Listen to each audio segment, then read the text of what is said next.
Estamos presentando Cabildeo con Amalia Pando.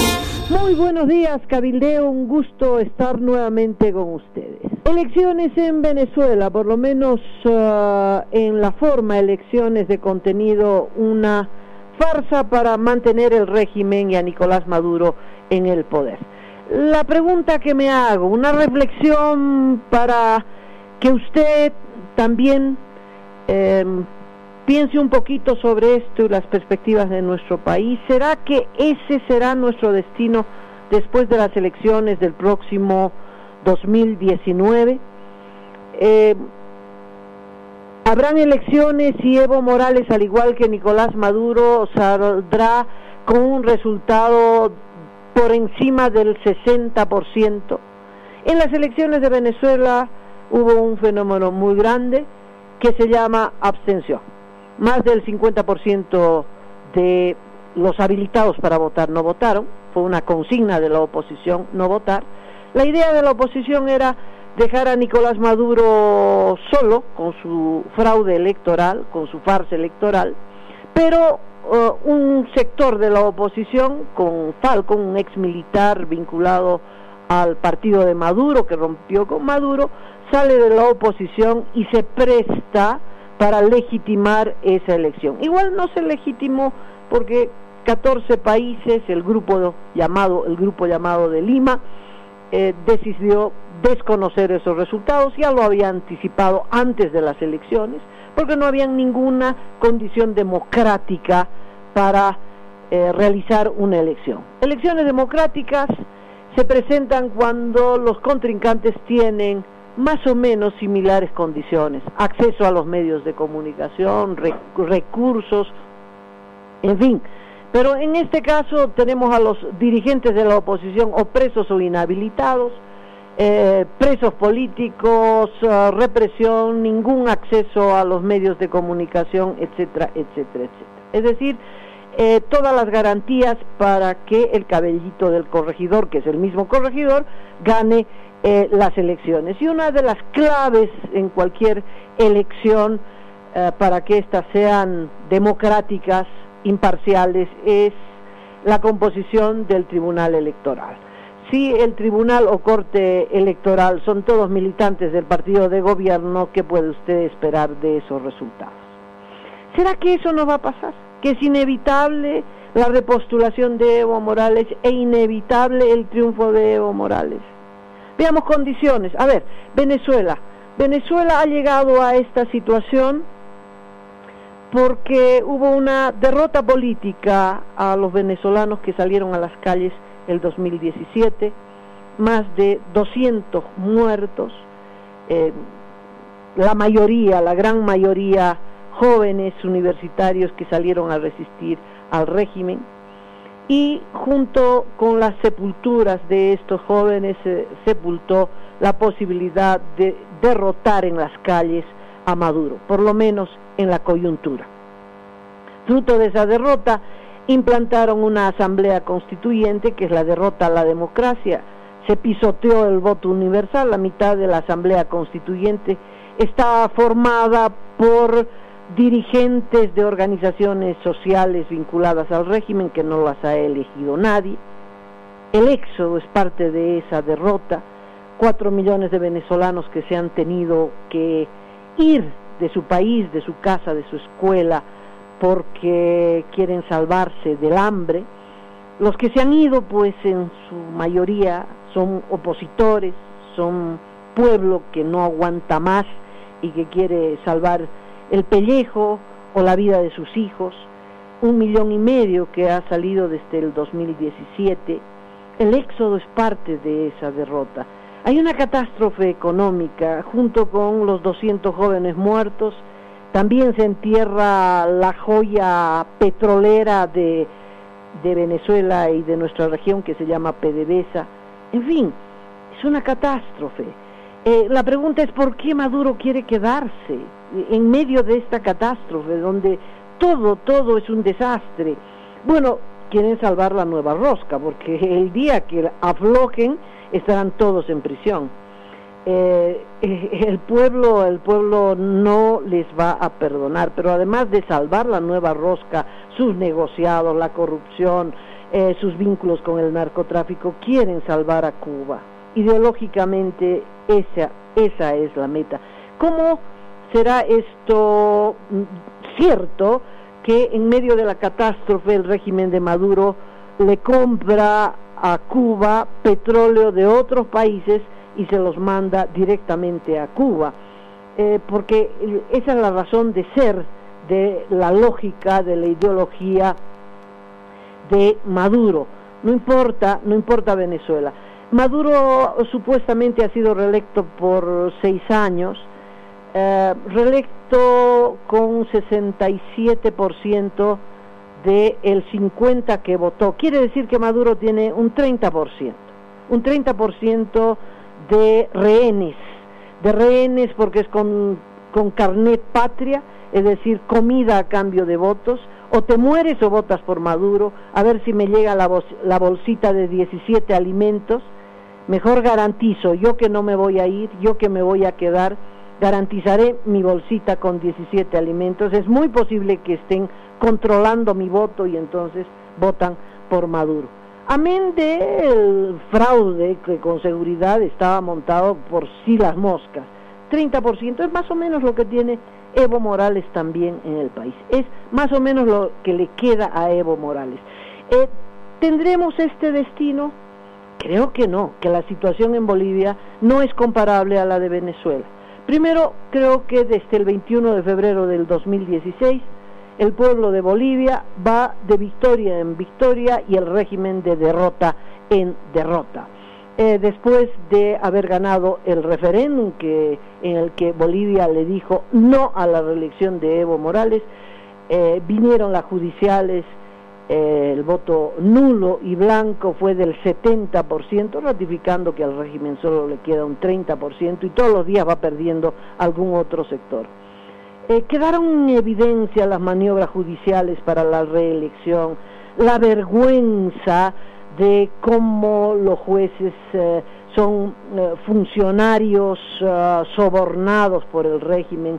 Todo esto ha sido desenmascarado. Ahí tenemos Rudy Flores con pega en la Cancillería, a su mujer con pega también en la Cancillería, entiendo, en una embajada de Bolivia en el exterior.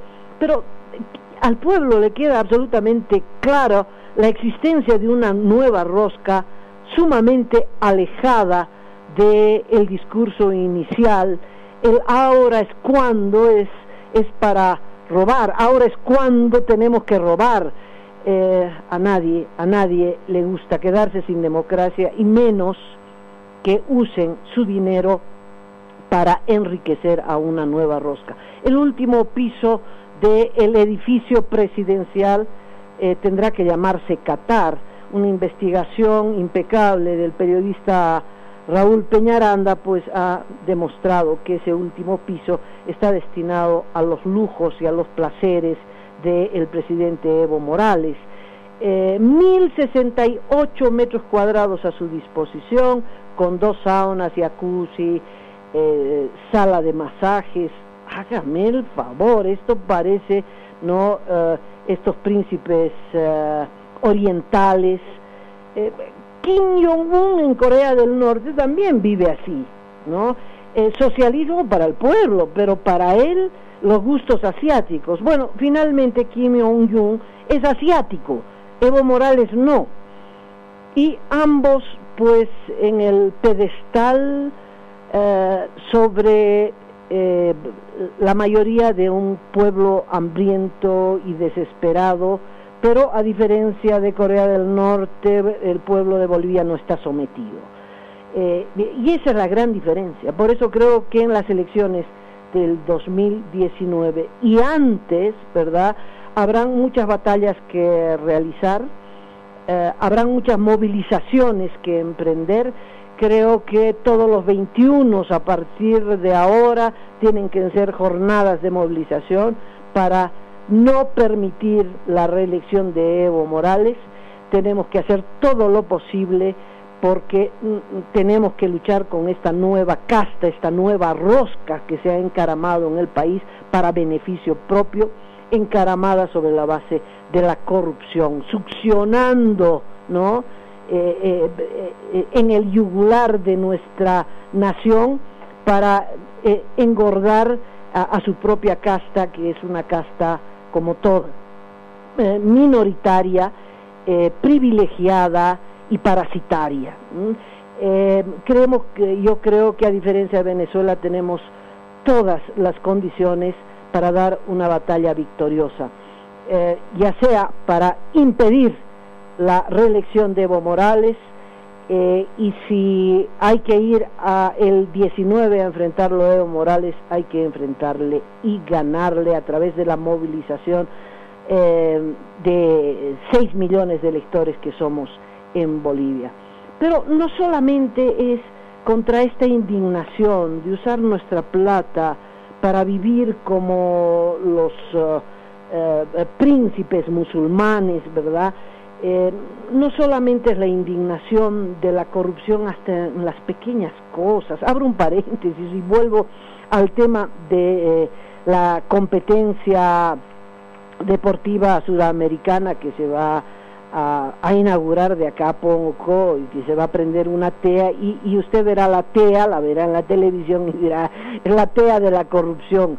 Caramba, las cosas que se van a descubrir. Tengo otro documento, en la víspera le mostré 2 documentos, tengo otro documento que demuestra que los que convocaron a la empresa de este muchachito para adjudicarle el contrato de 1.300.000 bolivianos para prender la TEA, este muchachito que se llama John Alejandro Leitón Torres, dice el documento que las condiciones técnicas la puso la misma empresa que se benefició con el contrato. Es decir, le preguntaron, ¿cuánto más o menos nos va a costar esto? Es decir, el parámetro económico lo puso la empresa. Entonces la empresa dijo, yo creo que 1.000.000, 1.300.000 meta. Bueno, entonces el parámetro, ¿verdad?, el que debería poner el Estado, decir, mire, le voy a comprar lápices, estos lápices valen 1 boliviano, ¿quién oferta menos? Bueno, no, aquí el parámetro lo puso la propia empresa, es decir, cobraron lo que quisieron. Bueno, eso en todo, y para acabar con esa corrupción, esta que parece pequeñita, ahora le voy a hablar de la grande, tenemos que parar, tenemos que impedir que Evo Morales se quede en el poder a partir del próximo 22 de enero del 2020. Las elecciones del 2019 tienen que dar como resultado un nuevo gobierno, y tenemos que organizarnos, y esa organización tiene que dar resultado en la calle, porque la batalla se la va a dar en la calle y en las urnas. Pero ya no solo es contra esta rosca, es una batalla de vida o muerte. Para no recoger Bolivia con cucharilla, porque si Maduro se queda, van a recoger Venezuela con cucharilla, como esas tragedias aéreas, ¿no?, donde no queda nada. Bueno, ese es el destino de Venezuela si Maduro continúa en el poder. Yo no creo que pueda durar 6 años, ni mucho menos. Creo que esa tragedia, como la tragedia aérea, está anunciada. Para impedir ese derrotero e impedir la tragedia que se avecina, la tragedia ambiental que se avecina, tenemos que deshacernos de Evo Morales. ¿De qué tragedia le estoy hablando? Le estoy hablando de la tragedia de los pueblos indígenas, porque el presidente Evo Morales es presidente indígena, pero es el presidente más indígena de todos los gobiernos que hemos tenido. Porque es indígena, pero no es indígena de los pueblos de tierras bajas, no es indígena de los vinculados a la naturaleza, al medio ambiente, no es indígena de los que lucharon por el territorio indígena, no, es indígena cocalero, es indígena colonizador, es indígena extractivista, y ese es el modelo del socialismo del siglo XXI. Ese es el modelo que siguió China, que ha seguido Venezuela, y vean dónde fueron a parar. Es de los colonizadores que no les importa el desmonte, que no les importa la contaminación, que no les importa la naturaleza ni la biodiversidad, no les importa nada. Lo único que les interesa es hacer plata, plata, plata, plata. Y hay que cultivar coca, no hay ningún problema. Y está graficado en lo que ha sido el Timnis. El Timnis es una de nuestras reservas naturales más extraordinarias, pues es inevitable. Hay una carretera que está avanzando, que la cortará por el medio, y que será la carretera para el avance de los cocaleros hacia un territorio indígena. Vamos a, le voy a mostrar otros 3 ejemplos que significarán la catástrofe si se queda Evo Morales. El Chepete y el Bala. Como se les acabó el gas, el gobierno está impulsando hidroeléctricas. Quiere impulsar 7 hidroeléctricas y piensa invertir de nuestra plata, por supuesto, $26,000 millones en estas 7 hidroeléctricas.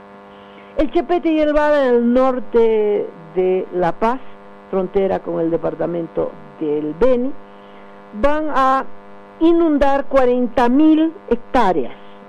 40,000 hectáreas. En 40,000 hectáreas entran varias ciudades de La Paz. Por supuesto, les importa un pepino los 7,000 indígenas que tendrán que ser desalogados, que tendrán que agarrar su bolsita y irse para el otro lado o morir ahogado. Es un proyecto que va a afectar, que va a llegar hasta las puertas del Parque Nacional Madidi.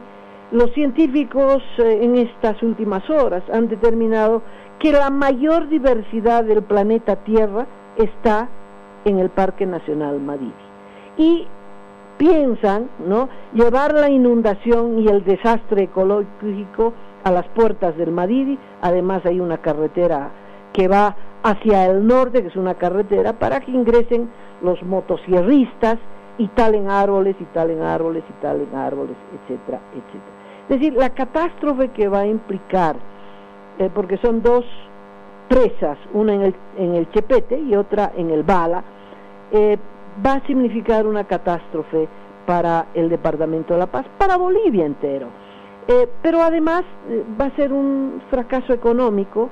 Ya lo han demostrado los estudios que se han hecho, que la producción de megawatts con esta tragedia ecológica van a producir megawatts para exportarle al Brasil. Bueno, esos megawatts van a ser tan caros que no son competitivos en el Brasil. Y entonces, para exportar, si quieren que el Brasil les compre esos megawatts, bueno, van a tener que subvencionar. Por lo tanto, es un proyecto a pérdida económica. En la víspera, un grupo de indígenas guaraníes estuvieron en las puertas de IPFB protestando. Se trata de la reserva de Tariquía. Se ha aprobado un proyecto de ley hace un mes, se aprobó en diputados, va en revisión al Senado, pero esta es una formalidad porque el proyecto ya está aprobado. ¿De qué se trata? De abrir esta reserva natural que queda en Tarija. Es una reserva pues maravillosa, como toda reserva, tan impresionante como el Timnis, tan impresionante como el Madidi. Tariquía afecta varias comunidades. Se quiere permitir el ingreso a Telmo Norte, Astillero, Iñuguazú. Iñuguazú ya está en Tariquía, que es esta reserva natural, es una reserva natural establecida por el municipio de esa región. ¿Para qué se quiere, para qué es esta ley? Para permitirle a IPFB entrar a Tariquía, pero no es IPFB la que va a entrar a buscar gas o petróleo, no. YPFB subrogará el trabajo a Repsol, a la Shell, a una empresa PAE EIP Bolivia Limitada, que son las empresas, las transnacionales contra las que supuestamente Evo Morales luchaba. Mentiras, les está entregando reservas naturales y se las está entregando al igual que en el Timnis, al igual que en el Chepete y el Bala, al igual que en Tariquía, y luego les hablaré de Rositas, pisoteando una de las grandes conquistas de los pueblos indígenas de nuestro país, que es la consulta previa. Hay territorios indígenas, hay parques naturales, hay reservas naturales, y cuando allí habitan indígenas, y cuando estos son territorios indígenas, que fue la gran conquista de los pueblos indígenas en el periodo neoliberal, pues la ley establece que los gobiernos tienen que hacer una consulta, tocar la puerta y decir: señores dueños de este territorio, nos permiten entrar a explorar si hay gas, a ver si hay minerales, queremos instalar una empresa minera, una empresa de hidrocarburos, en fin. El dueño tiene que decir sí o no. Estoy consciente de que se necesita encontrar nuevas reservas, se necesita encontrar urgentemente reservorios de gas, pero no se puede entrar pisoteando a los indígenas.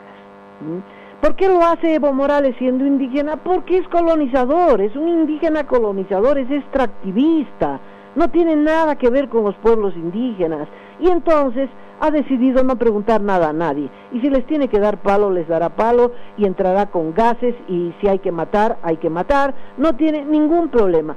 Entonces los guaraníes están en movilización, han llegado hasta La Paz, hasta las puertas de yacimientos, en fin, para poner en evidencia su lucha, porque no quieren, primero quieren que les pregunte, y segundo, no quieren que esta gente entre a la mala a su territorio. Pero si hay otro proyecto que nos tiene que llamar la atención, se llama Rositas, es una hidroeléctrica. ¿Sabe? Anegará, Rositas se va a expandir sobre 150.000 hectáreas y va a anegar por lo menos 40.000 hectáreas también. Cuando uno habla de anegar, quiere decir una inundación que va a afectar los bosques húmedos, afectará la flora, la fauna, las comunidades, en fin, es un área protegida municipal, pues les importa un pepino.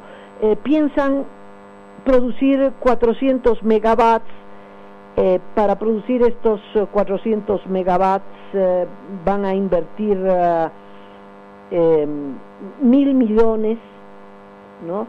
En el Chepete 7.100 millones, se piensa que más, todos los estudios dicen eso es muchísimo más. En Rositas 1.000 millones de entrada. ¿Sabe qué es lo interesante de Rositas? Por eso le decía, esos contratos de Odesur son peanuts, son nada, ¿no? En estos grandes proyectos es donde fluye la corrupción masiva. Bueno, para Rositas ya contrataron el 16 a una empresa china, Consorcio de Empresas Chinas, Asociación Accidental Rositas. Son de estas empresas que no tienen ni una línea telefónica en el país. No son como la Odebrecht, la OAS, etcétera, en el Brasil, que son empresas de 40 años de tradición y que son en sí un emporio, y cuando el Estado tiene que cobrarles algo, les embarga. A estas empresas no les puedes embargar nada, porque existen como un sello, son un sello, no tienen ni fax, yo creo que no tienen ni un celular propio, no hay nada que embargarles, y les han dado un proyecto llave en mano, millonario, sin saber si estas empresas pues saben o no saben construir represas.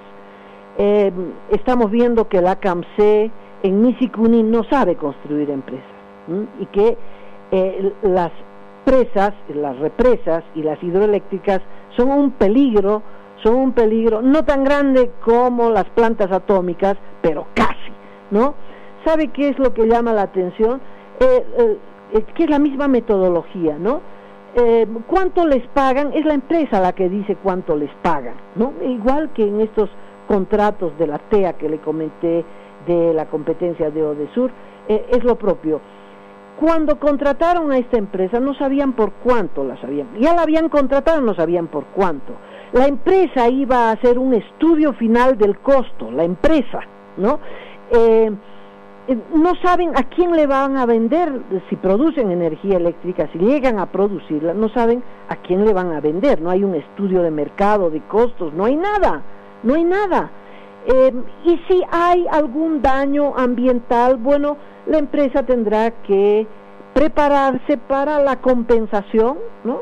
Para la, dice, reparación, identificar, dice, el impacto a los propietarios, a los campesinos que van a ser, a los indígenas que van a ser desalojados, para definir las medidas de mitigación y compensación. O sea, que se aliste la empresa, que tenga un presupuesto para que los indígenas que tienen que dejar su tierra, para los campesinos que tienen que ser expulsados del área, estamos hablando pues de, ¿cuánto le dije?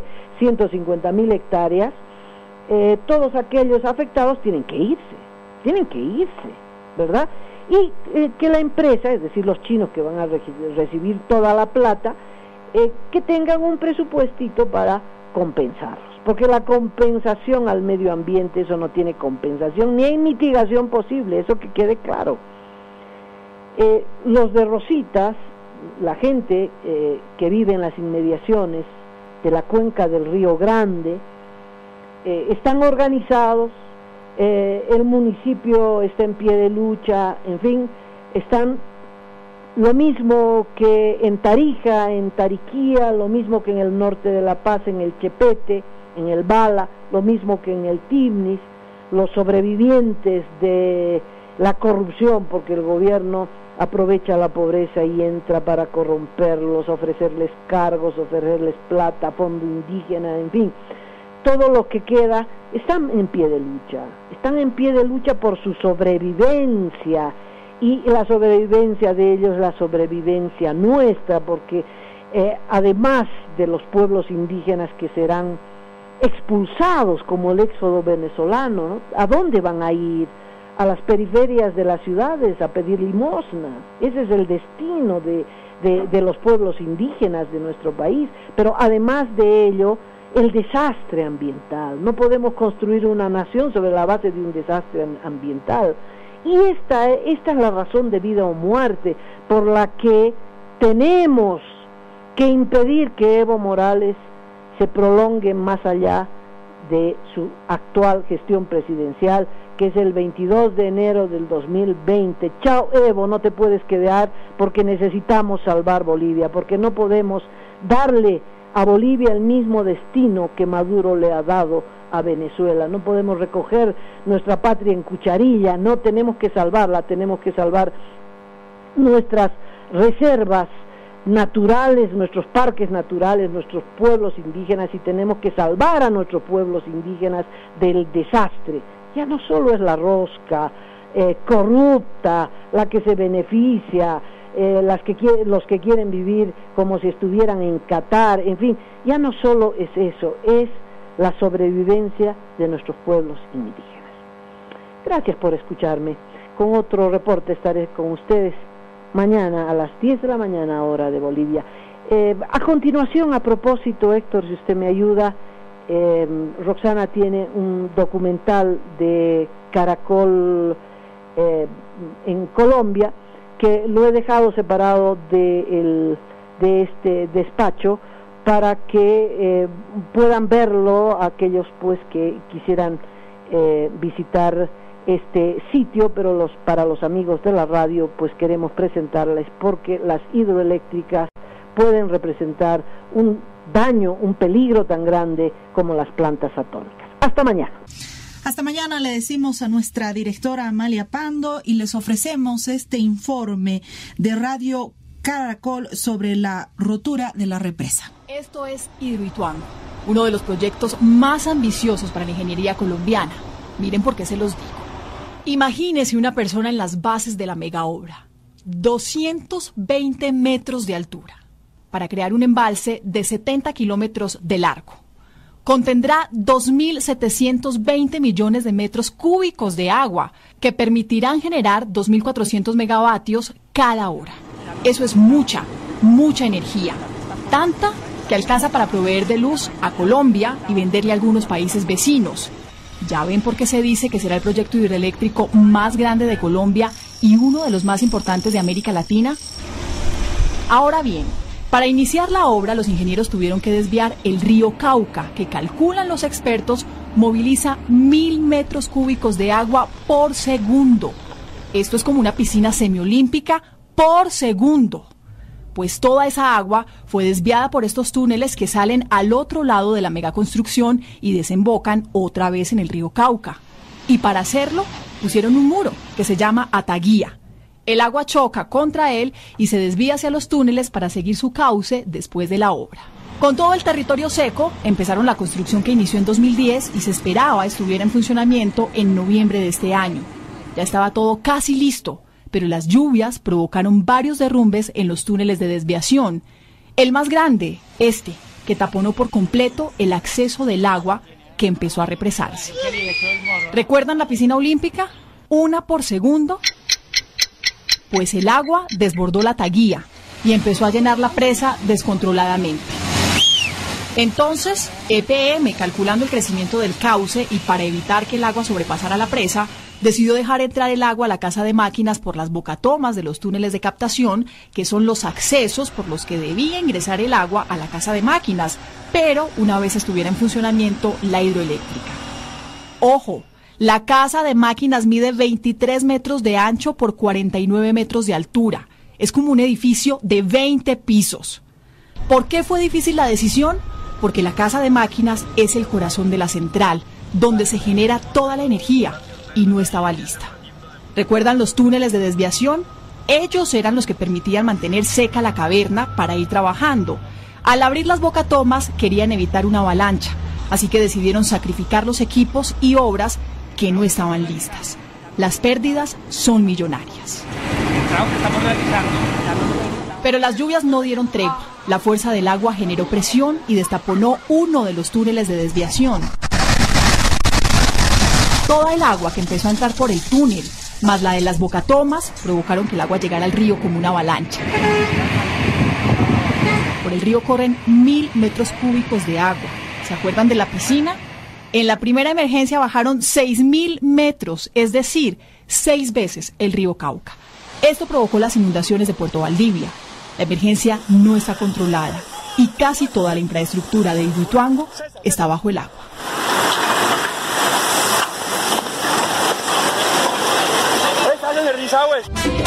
Usted está escuchando Cabildeo.